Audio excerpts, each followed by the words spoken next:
Et dans le 11-12, c'est le moment de retrouver le dossier avec Jean-Claude Pont. Bienvenue. Bonjour. Jean-Claude Pont, derrière ce micro. Je rappelle que vous êtes spécialiste du commerce équitable. Aujourd'hui, vous allez nous parler de fast fashion. Oui. Alors, fast fashion, c'est-à-dire c'est la mode rapide, la mode éclair. Moi, je dirais la mode jetable, la mode Kleenex.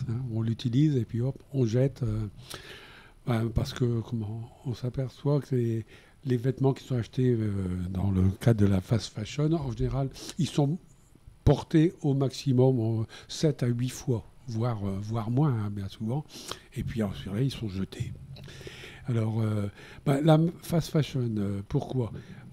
Je me rappelle, il y a 30 ans, disons, il y avait encore, dans les magasins d'habillement, il y avait 2 modes par an. C'était la collection de printemps-été, puis la collection automne-hiver. C'était tout.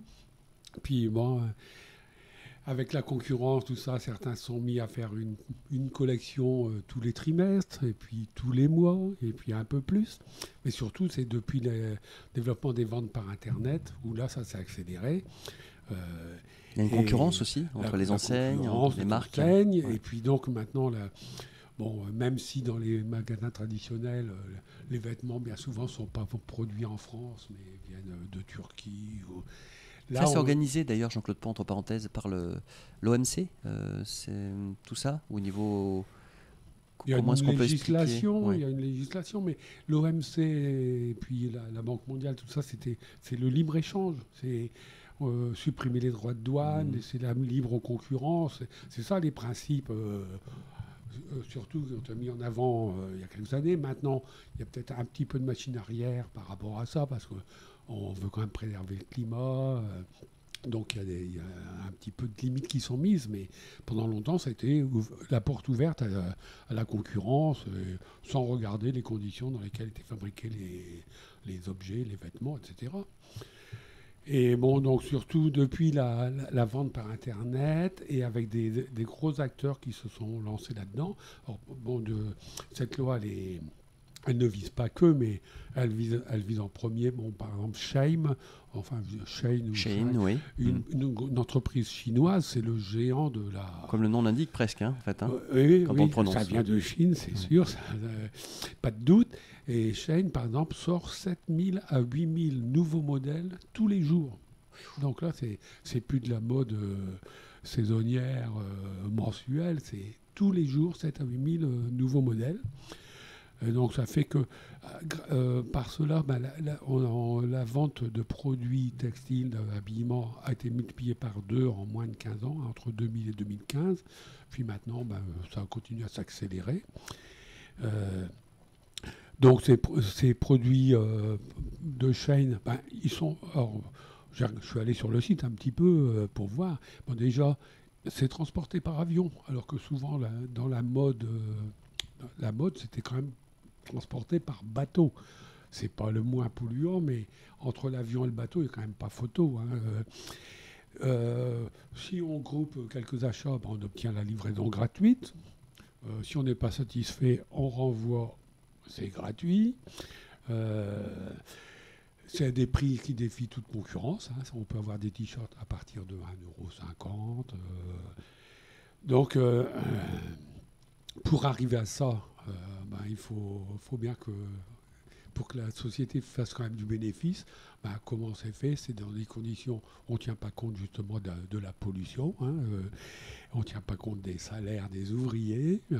Donc la pollution, c'est les gaz à effet de serre, 8% sont produits par l'industrie du textile. 20% des pollutions d'eau, parce que pour traiter, pour la teinture, etc., si on fait ça sans avoir d'équipement pour récupérer les eaux polluées, etc., ça part dans les rivières, ça part dans la mer. Le textile aussi, c'est que à chaque fois qu'on lave les textiles, comme c'est des fibres plastiques, bien souvent les microplastiques se retrouvent dans la mer, etc. Bon, puisqu'on est en Chine, et en Asie globalement, on sait que le textile, ça emploie des jeunes filles principalement qui sont surexploitées. Ça rappelle les Ouïghours, le Bangladesh. Et puis, par exemple, en Chine, les Ouïghours, qui se retrouvent dans des camps, alors on n'appelle pas ça des camps de concentration, mais des camps de réinsertion, des camps de travail. Et là, ils travaillent gratuitement. De réinsertion Oui. C'est cynique quand même comme appellation. C'est ce que dit la Chine quand on dit que ce sont des camps de concentration, des camps d'internement. Non. Mais donc voilà, donc au niveau environnemental, au niveau social, c'est une calamité. Et puis pour nous, en France, en Europe, en Occident plus globalement, c'est l'industrie du textile. On voit pratiquement toutes les semaines une chaîne de magasins qui ferme, qui se déclare en faillite et tout ça. C'est les conséquences de ce type de... Parce que je ne sais pas si je l'ai dit tout à l'heure, mais 7 vêtements sur 10 maintenant sont achetés par Internet dans le cadre de la fast fashion. Les magasins traditionnels, c'est 3 sur 10 seulement maintenant. Donc c'est bien que le Parlement s'en inquiète. C'est la première fois, à ma connaissance, qu'on dépose un projet de loi à l'Assemblée nationale. À l'Assemblée générale, ça sera à l'Assemblée nationale ce jeudi. C'est travaillé en commission cette semaine. C'est déposé par une parlementaire de la majorité avec le soutien du gouvernement. Les Républicains, de leur côté, avaient aussi prévu de présenter une loi identique. Donc, il va y avoir des débats, il y aura des motions, il y aura des améliorations. Or, le projet, ça serait d'interdire, déjà de favoriser la communication auprès des consommateurs, que les consommateurs sachent à quoi s'en tenir quand ils achètent un vêtement. Interdire la publicité pour les vêtements de la fast fashion. Interdire aussi aux influenceurs qui influencent justement sur ils sont payés grassement pour ça. Ils sont payés grassement. Ils ont les produits gratuitement, etc., payés, et tout ça pour faire croire que il faut acheter ces beaux habits, etc. L'instauration d'un bonus-malus qui pourrait, alors suivant ce qui sera retenu par le Parlement, ça pourrait monter jusqu'à 50% du prix du produit, avec peut-être une limite à 10 €.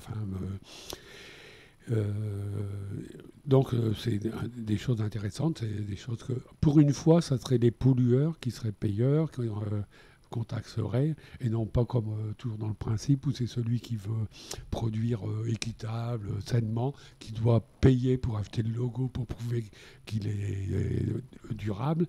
Là, au moins, pollueur-payeur, ça serait vraiment intéressant. Bon, bien sûr, il faut que ça passe au Parlement, il faudra que ça passe ensuite au Sénat.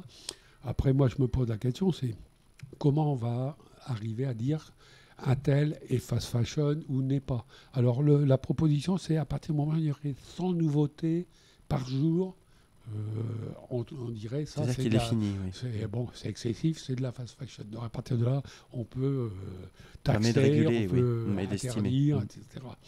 Bon, ben voilà. On avance quand même. C'est bien. Merci à vous, Jean-Claude Pont, pour ce focus sur la fast fashion. On va voir comment la législation va s'en saisir. Voir s'il y a des nouvelles. Ça marche. Merci à vous. On vous souhaite une belle semaine. Merci à vous aussi. Merci, Jean-Claude. À bientôt.